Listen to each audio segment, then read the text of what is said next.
Olá pessoal, tudo bem? Aqui é o professor Haroldo Machado do MIPD 47 Podcast. Estou passando aqui para convidar vocês a assistirem uma série especial que a gente fez aqui no 33º Congresso Brasileiro da Ciência das Plantas Daninhas.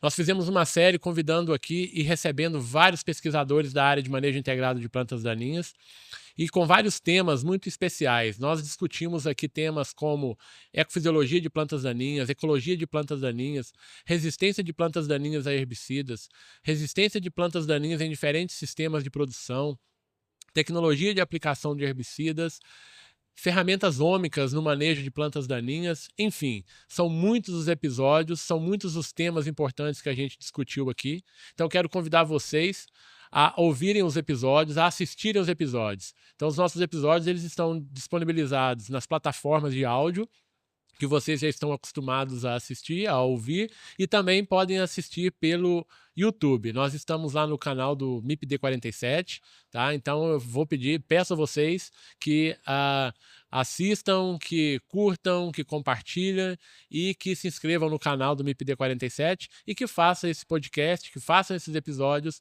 chegar em mais pessoas, em mais produtores, em mais técnicos, em mais estudantes e na população em geral que precisa conhecer um pouco mais sobre as ferramentas de manejo integrado de plantas daninhas. É isso aí, venha com a gente e vamos acompanhar esses episódios. Um abraço. Olá pessoal, tudo bem? Eu sou o Haroldo Machado e esse é o MIPD 47 Podcast, seu podcast sobre manejo integrado de plantas daninhas. Aqui, as plantas daninhas são o assunto.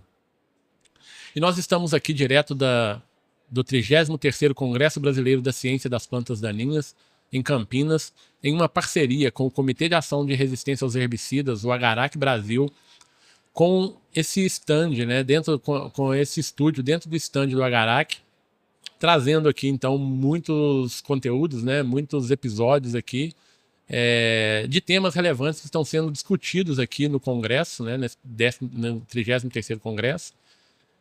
E hoje nós temos aqui nesse episódio, né, a presença dos ilustres aqui do professor Ulisses Antoniassi e do pesquisador Sérgio Decaro, né, que vão contribuir nesse episódio com suas expertises, né, na área de tecnologia de aplicação, um tema muito importante quando a gente pensa em manejo de plantas daninhas, quando a gente pensa no cenário de resistência, né, voltando um pouquinho para o Agarac aqui.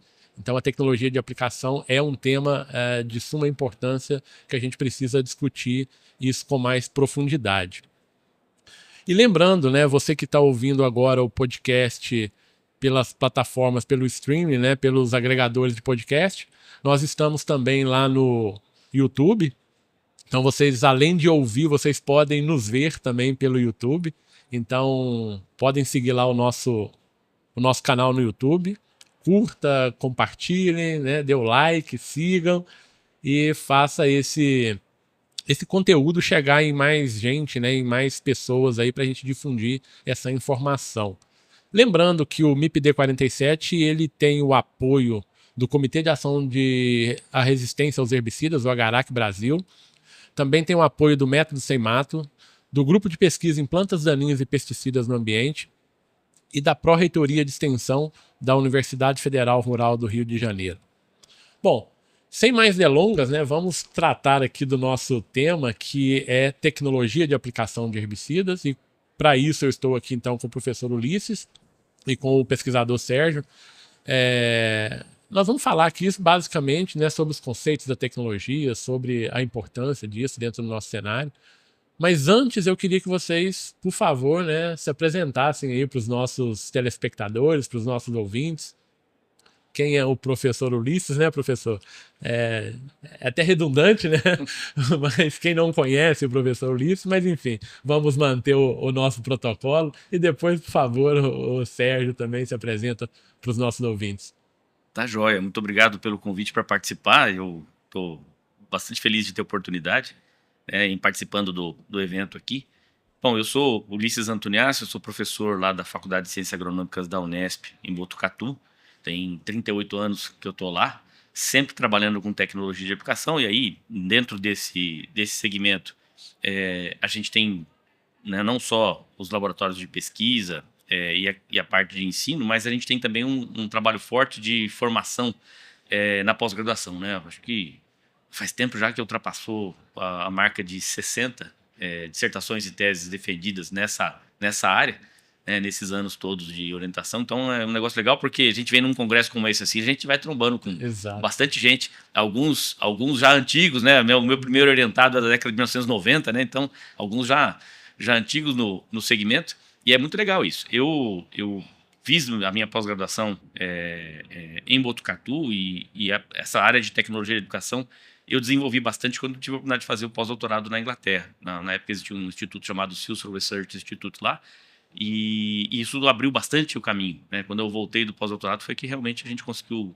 montar um grupo de trabalho, e hoje, juntando a equipe universitária com os alunos e mais os pesquisadores da nossa equipe de trabalho, que inclui, né, uma empresa que foi formada, né, incubada na universidade e hoje está trabalhando no mercado, a gente atende bastante esse mercado e essa parte de pesquisa está sendo muito interessante. Legal. Professor Ulisses, de antemão, então, novamente, né, obrigado aí pelo aceite, né, ao convite, né, prontamente aí, quando a gente entrou em contato, né, convidando para participar aqui desse episódio, foi prontamente aceito, muito obrigado. E Sérgio, por favor, se apresente aí, já agradecendo também, né, ao Agarac, né, você aqui representando o Agarac, por essa parceria aqui, para a gente tá podendo construir aqui esse videocast, né, poder divulgar essa informação aí. Sem o Agarac a gente com certeza não estaria conseguindo executar. Então, muito obrigado, tá? Agradeço a todos do Agarac. E se apresente aí para os nossos ouvintes e telespectadores. Uma satisfação, Haroldo. Prazer estar contigo aqui, fazendo parte desse podcast, desse tema que eu sou apaixonado. E uma satisfação também estar ao lado do professor Antoniassi aqui, né? Eu, como um bom pupilo das publicações, das contribuições que ele fez para esse tema no Brasil, né? Toda essa trajetória maravilhosa de contribuições, isso tem ajudado muito a gente a se posicionar enquanto profissional e usar essas informações da maneira possível. Então, hoje, eu representando a Agarac também é uma satisfação. Cuido da área de tecnologia de aplicação na UPL do Brasil e também da parte de projetos herbicidas. Então, eu brinco que parece que são temas diferentes, mas tecnologia de aplicação e herbicidas tem tudo a ver, né? Porque não é uma ação que vai entregar o que você precisa em termos de sustentabilidade e eficiência na atividade, mas sim um conjunto de ações, né, que a gente toma, tanto na parte do manejo de plantas daninhas, quanto nas atitudes que a gente precisa adequar do ponto de vista de tecnologia de aplicação. Então, tudo está dentro de um contexto de manejo, né, professor? Então, uma satisfação. Legal. E essa mesa extremamente qualificada aqui para a gente discutir um tema que é extremamente importante, né, que a gente já comentou aqui, que é a tecnologia de aplicação. Mas eu vou fazer aquela primeira pergunta da prova. Aquela primeira pergunta de prova quando o tema é tecnologia de aplicação, né? O que é essa tal de tecnologia de aplicação, né? O que engloba nisso, né? A gente sabe que isso é uma ciência, né, bem complexa, né? E o que é isso? Quem começa, por favor? Por favor, Sérgio. Você. Bom, eu como um bom aluno de tudo que eu li, estudei e aprendi, né, da melhor maneira possível e simples, a gente define como a forma correta de se colocar o produto no alvo, né, da forma mais economicamente viável e segura, e quando isso é necessário. Então, essas palavras, elas tentam contextualizar algo que é bastante multidisciplinar dentro das engenharias biológicas, né, professor? Então, e aí, fique à vontade para complementar. Como a gente está tratando de herbicida, nos anos que se passaram, desde essas primeiras definições de tecnologia de aplicação, as palavras foram sendo inseridas, né, como sustentabilidade, como responsabilidade, como boas práticas, elas foram sendo agregadas a essas definições, porque hoje a gente não consegue mais trabalhar apenas com as definições clássicas, porque tudo que a gente vai fazer precisa estar focado, né, em boas práticas como um todo, né? E aí vem as palavras, né, que dão suporte a isso, que é sustentabilidade e responsabilidade. Exatamente. Colocar o produto correto, né, no alvo correto, de forma segura, sustentabilidade, economicidade, tudo que engloba, né? Legal. E qual que é a importância, então, da tecnologia de aplicação? Ou seja, de colocar o produto, né, no alvo correto, da forma correta, quando a gente pensa ali no manejo de plantas daninhas, né? A gente tem muitos desafios, né? Qual que é a importância disso? Olha, eu vou começar, depois eu passo para o Sérgio, mas quando se fala principalmente no manejo em que você tem um cenário potencial de trabalhar com plantas resistentes ou tolerantes, a gente precisa ter uma consciência de que a ação de aplicar ela vai ter uma interferência no processo de seleção de plantas, no processo da eficácia agronômica da aplicação do produto. Então, sempre que a gente conseguir fazer uma aplicação que seja mais uniforme, né, dentro da dose planejada, né, agronomicamente para aquele tratamento, essa dose mais uniforme vai gerar um resultado melhor e mais sustentável. Excesso de dose ou falta de dose, então as doses pontuais extremas, elas vão ser gatilho para a seleção de plantas, por vários motivos. Aí vai depender, claro, de cada produto, do mecanismo, né, de tolerância ou resistência, e é importante então que a gente saiba que o papel fundamental da tecnologia de aplicação é entregar a dose o mais uniforme possível, pensando nesse cenário de resistência. Perfeito. O Sérgio, você quer... Eu acho que o professor contemplou tudo. Acho que não tem... Essa parte da resistência é exatamente isso, né? Tudo que a gente for assertivo, tanto na parte de dentro ou de fora do pulverizador, né? Tem um mundo paralelo, né, professor? Exato. Interações e tudo mais, isso com certeza influi no quanto que cai de produto frente ao que a gente gostaria que caísse. Então, isso pode sim ter um efeito de pressão de seleção muito grande. Então, é o que o professor colocou. Não, legal. Essa contextualização é importante, né? Porque a gente vai seguir aqui no nosso bate-papo por alguns caminhos e a gente precisa dar essa contextualização, porque às vezes a gente acha que é tudo muito óbvio, né? Mas talvez seja óbvio para a gente, mas para muita gente que está ouvindo, esses conceitos não são tão óbvios assim, tá? E é notório, né? A gente que é apaixonado por tecnologia de aplicação, né? Eu também me incluo nisso, né? Eu também gosto muito dessa área. Dos avanços que a gente tem observado nos últimos anos, né? De avanços tecnológicos dentro da tecnologia de aplicação. Se a gente pudesse fazer aqui uma timeline, né, desses avanços, do que a gente tem aí, do que aconteceu de importante quando se pensa em tecnologia de aplicação, nesse horizonte aí, talvez dos últimos 20 anos, mais ou menos, aí, né? Muita coisa aconteceu, né?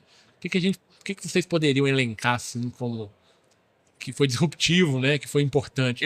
Só para levantar a bola depois para o Sérgio também colocar alguns pontos, mas eu acho que tecnologias, elas estão aí e elas representam, na maior parte das vezes, tudo que a gente tem visto de tecnologia nova, como um processo evolutivo. Tá? Claro, algumas coisas realmente romperam barreiras, como drones de aplicação, essas coisas todas, mas do ponto de vista da tecnologia de aplicação clássica, é um processo evolutivo.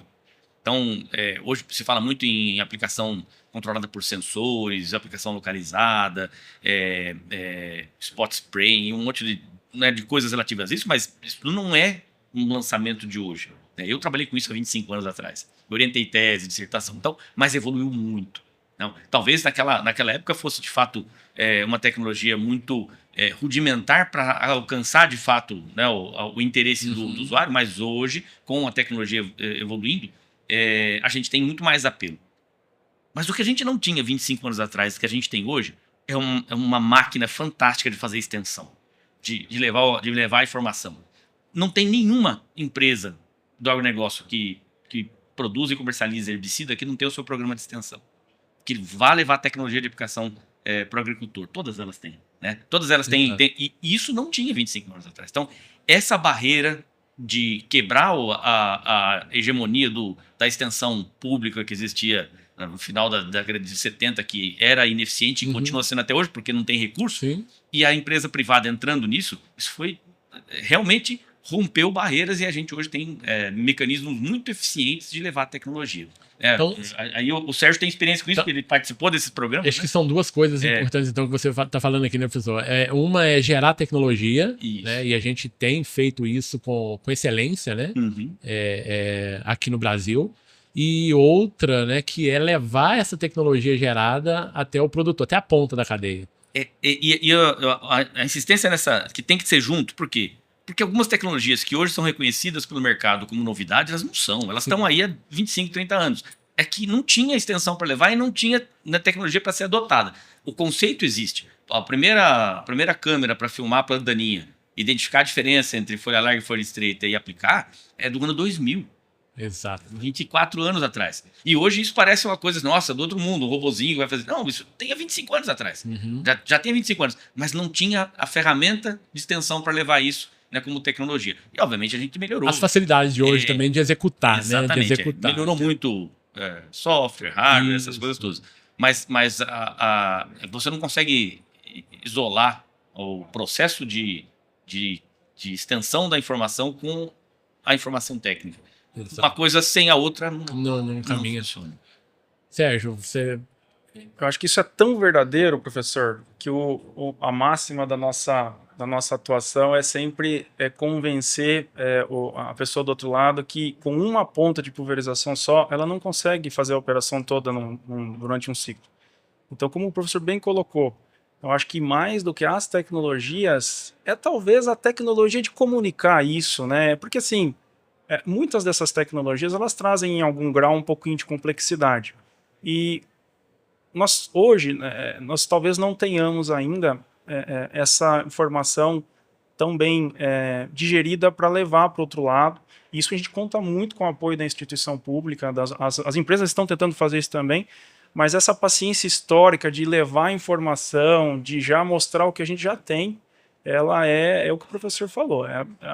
Não tem forma melhor de definir, professor. Quando a gente tem que convencer a pessoa que uma ponta não é suficiente para tudo, mostra aí que nós temos um problema que é comunicar e levar isso. E a gente está discutindo isso hoje, né? Porque as pontas, né? Você vai pegar cleque, duplo impacto, e isso já existe há anos, né? E hoje ainda a gente tem que discutir isso, tem que levar essa informação ao produtor, né? Porque é o que eu falei, às vezes parece que é óbvio, mas não é, né? Então, e uma coisa que é importante lembrar, mesmo que a gente saia um pouco da sequência, mas a rotatividade de mão de obra é muito grande. Muito grande. As pessoas, né, o operador de pulverização lá, ele fica uma safra, duas, depois ele muda de cargo.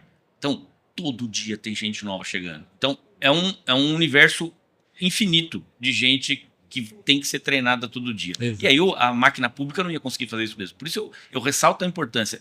Todas as empresas importantes têm os seus programas de extensão, trabalham treinamento de pessoal. Hoje a gente tem em alguns segmentos legislação que obriga esse treinamento. Vou dar um exemplo de aplicação de hormonal no Rio Grande do Sul. É obrigatório fazer.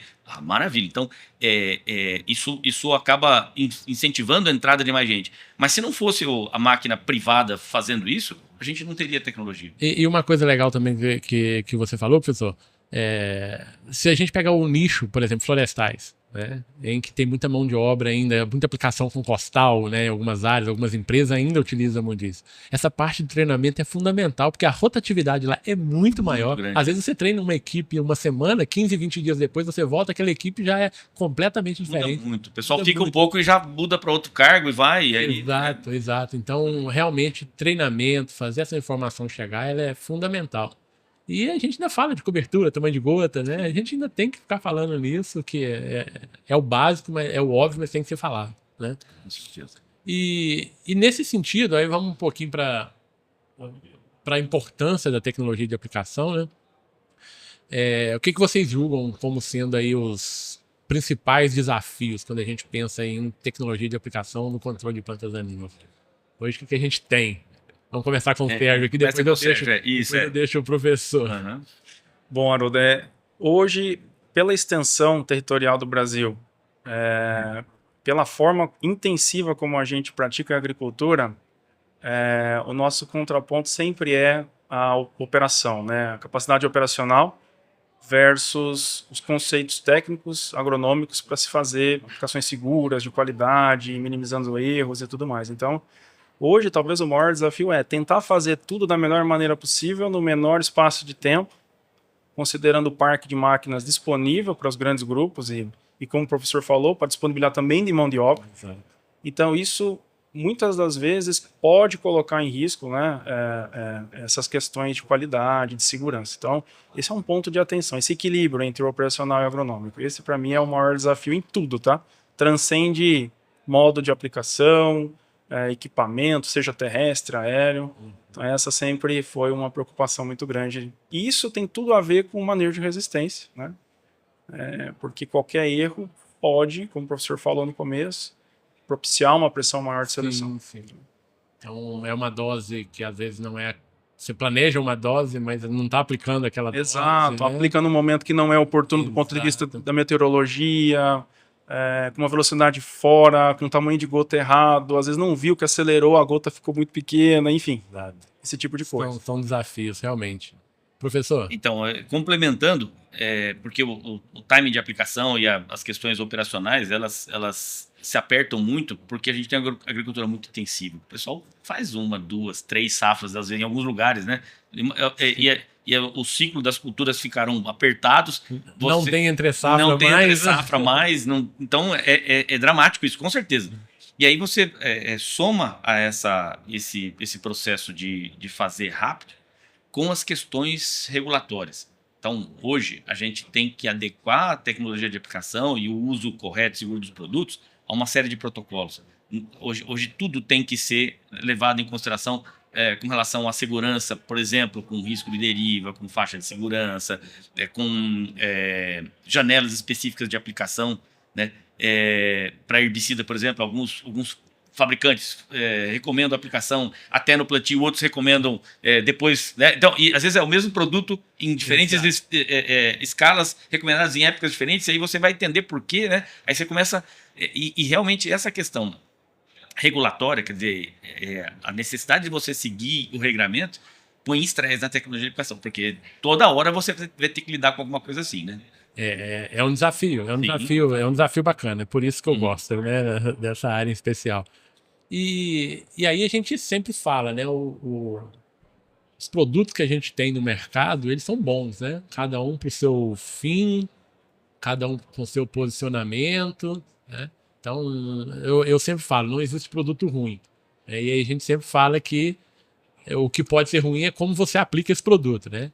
E nesse sentido, nessa linha, como que a tecnologia de aplicação ela pode auxiliar no desempenho dessas moléculas, né? Desses herbicidas que a gente tem aí. Então, como que seria isso, né? Para pegar o gancho do que eu acabei de falar, quando a empresa investe na pesquisa de tecnologia de aplicação para fazer uma recomendação de bula, você vê um ganho de qualidade e segurança fantástico.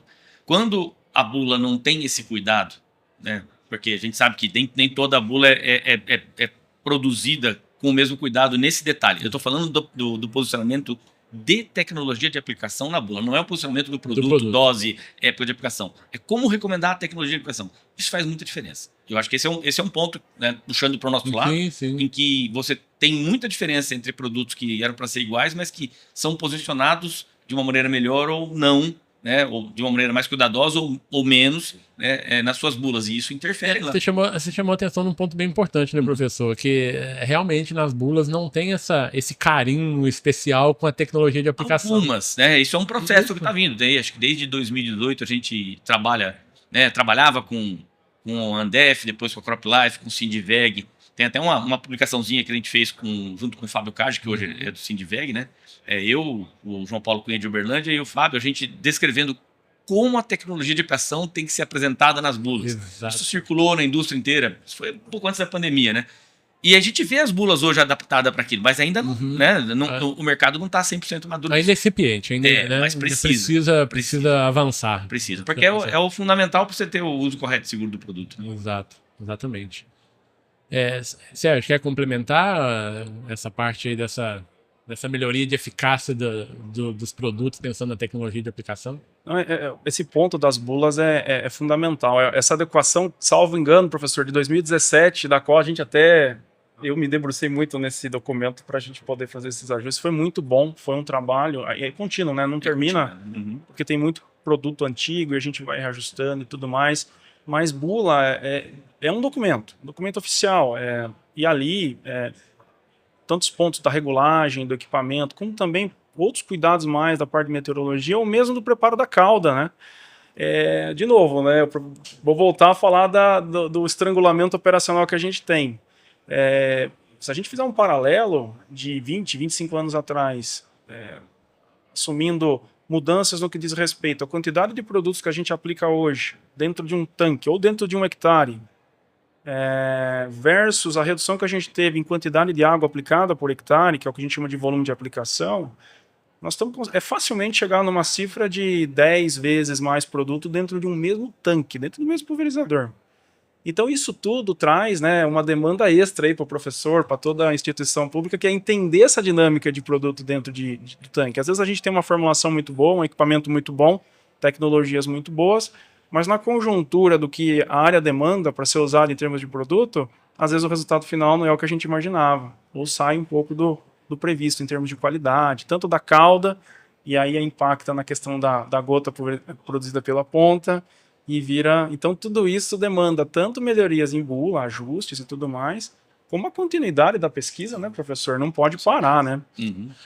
Muita coisa ainda a gente segue a bula, né, dos produtos diluído para um volume de calda de 200 litros por hectare, 150, e hoje estamos fazendo aplicação com 10 litros por hectare, né, pegando drones e usando ali os mesmos conceitos, né, de antigamente, e obviamente que isso vai impactar, né, na formação da gota, na viscosidade, enfim, tudo que vai permear aí esses parâmetros da tecnologia de aplicação, né? Então, realmente é uma coisa que a gente precisa evoluir muito nesse caminho, né?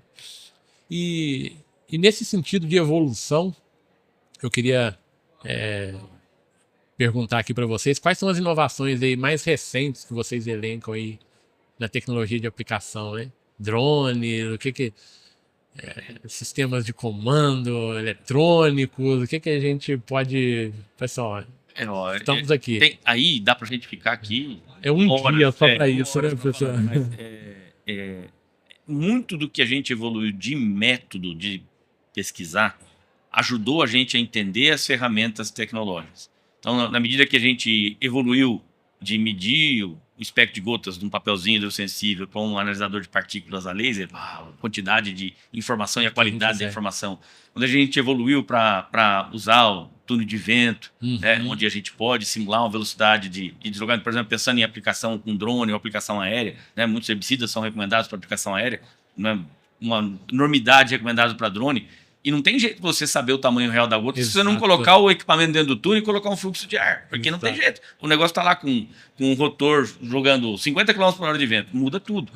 Então, a disponibilidade dessas ferramentas a gente não tinha isso no Brasil até pouco tempo. Nós fizemos a nossa equipe de trabalho lá e a gente está nessa safra já com bastante trabalho para entender o comportamento de produtos, aí, formulações, das suas misturas e do uso desses adjuvantes para o elemento gerador de gotas. Então, por exemplo, um determinado produto ele gera um espectro de gotas quando está sendo aplicado com uma ponta hidráulica. Tem vários drones que usam ponta hidráulica, mas esse espectro de gotas vai ser diferente se estiver usando um bico rotativo ou se você variar a rotação do bico.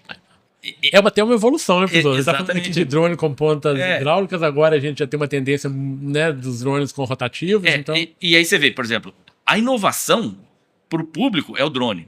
Só o que tem por trás que nos ajuda a explicar a inovação. Agora, se a gente pegar cada uma dessas inovações, elas de fato se justificam hoje como uma ferramenta forte do ponto de vista tecnológico, porque por trás delas existem métodos mais precisos, científicos, que explicam o seu funcionamento e que ajudam a gente a vender, entre aspas, né, a tecnologia. Né? Ótimo. Sérgio, de novo, vou puxar o que o professor falou.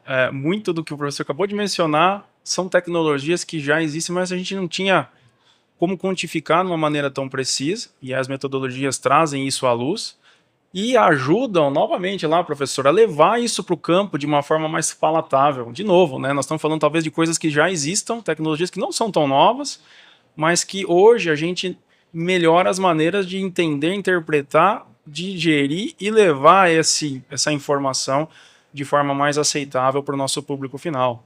Então tem tudo a ver desde o início da nossa conversa, professor. Eu não canso de mostrar esse dado. Um determinado produto aplicado com drone e a gente sabia que isso poderia acontecer, mas a gente pegou esse produto e colocou ele na presença de um adjuvante na formato de óleo. Um óleo vegetal modificado, que é a coisa mais básica, está lá na bula do produto para colocar.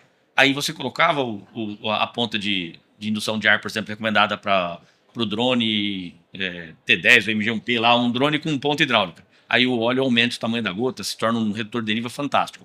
Aí você punha o óleo no bico rotativo, a gota diminuiu um monte e se tornava um produto, o óleo se tornava um produto que aumentava a deriva. E aí, como é que você vai? Porque a bula do produto, ele vai dizer, eu devo misturar com óleo. Só que se você não souber que nos drones modernos de bico rotativo aquele óleo vai aumentar a deriva, é herbicida, nós temos problema com isso. Ô, pessoal, eu vou provocar até vou voltar um pouco aí nessa conversa. Você já está falando de pontas de pulverização num drone. Então a gente já está falando de pulverização aérea, né? Mas antes da pulverização aérea, hoje se discute muito ali pulverização, um comparativo, né? Terrestre e aéreo.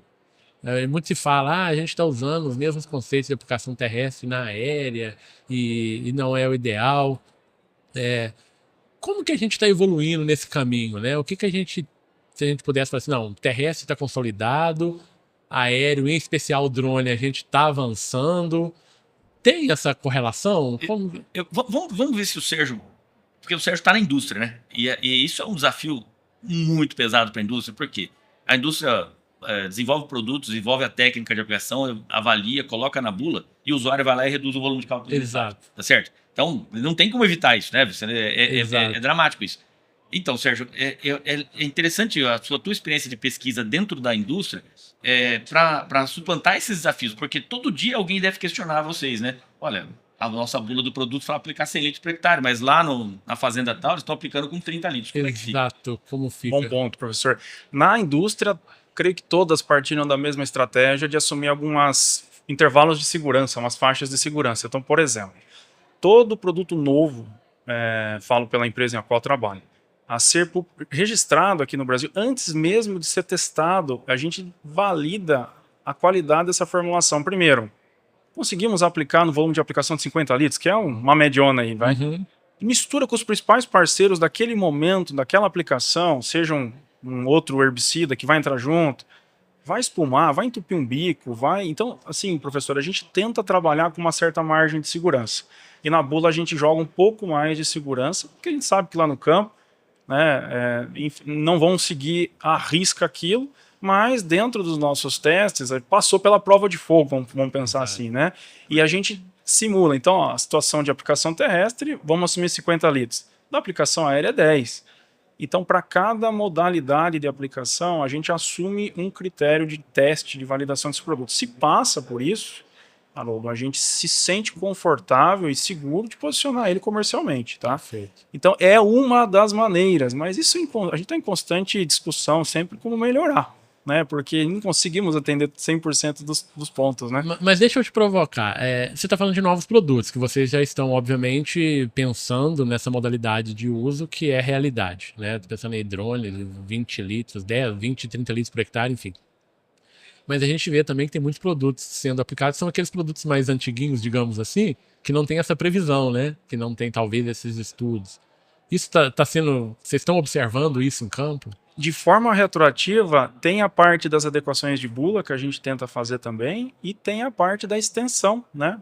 Uma vez que a gente não conseguiu validar algo que vai ser novo, e a gente já tem um portfólio atual, vale muito do trabalho de extensão que o professor mencionou. Sim. Então, a gente tenta atender por essas vias, Haroldo. Contando muito com a colaboração da instituição pública, ajuda muito a gente também não tem braço para testar tudo, né, professor? O senhor sabe disso. É porque a gente vê, né, em algumas áreas, silvicultura, enfim, vou ficar detalhando áreas aqui não, né, eu vou apontar o dedo não, mas a gente vê, né, pensando em drones, né, isso tomou uma escala muito grande, né, e eu digo assim, quase todo mundo hoje compra um drone e acha que é um expert em tecnologia de aplicação, né? E sai fazendo aí aplicações de forma bem equivocada, né? Então acho que esse cuidado a gente precisa ter, né? E levar essa informação, né? Não é qualquer produto, não é qualquer momento, né? A regulagem do equipamento não é a mesma ponta. Eu acho que isso precisa chegar também lá na ponta, né?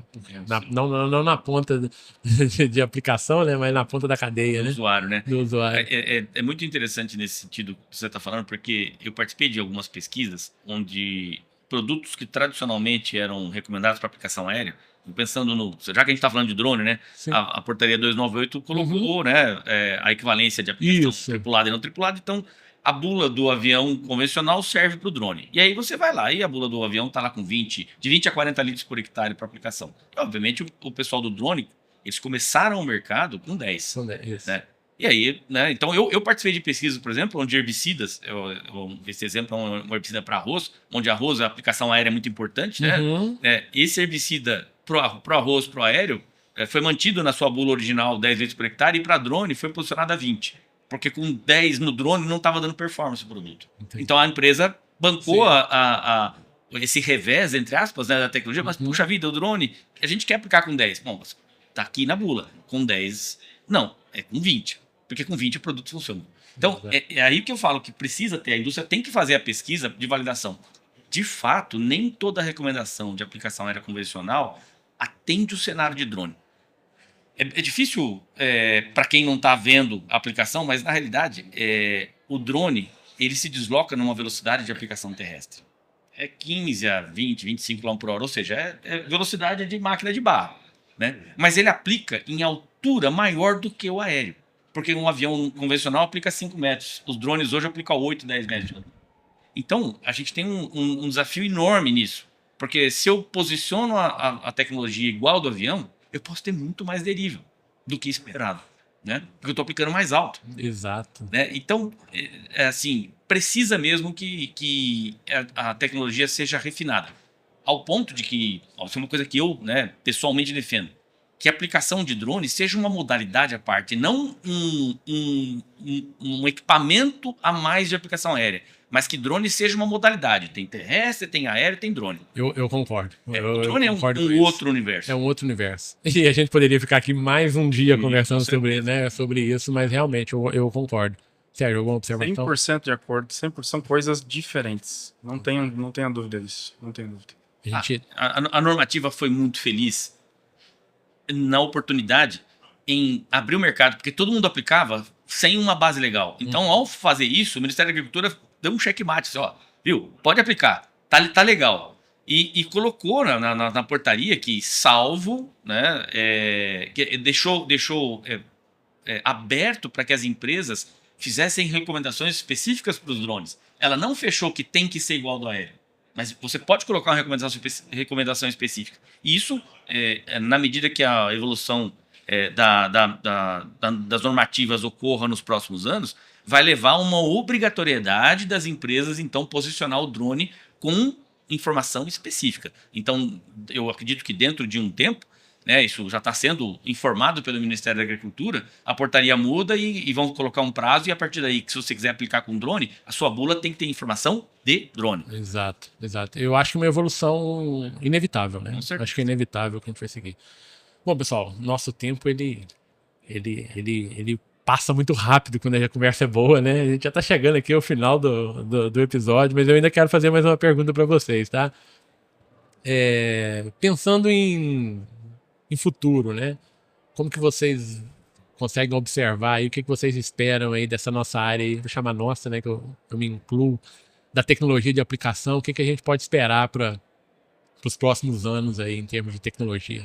Certo. Fala um pouco da indústria, que eu acho que é interessante. A indústria é sempre mais rápida. É mais rápida, exatamente, está na vanguarda.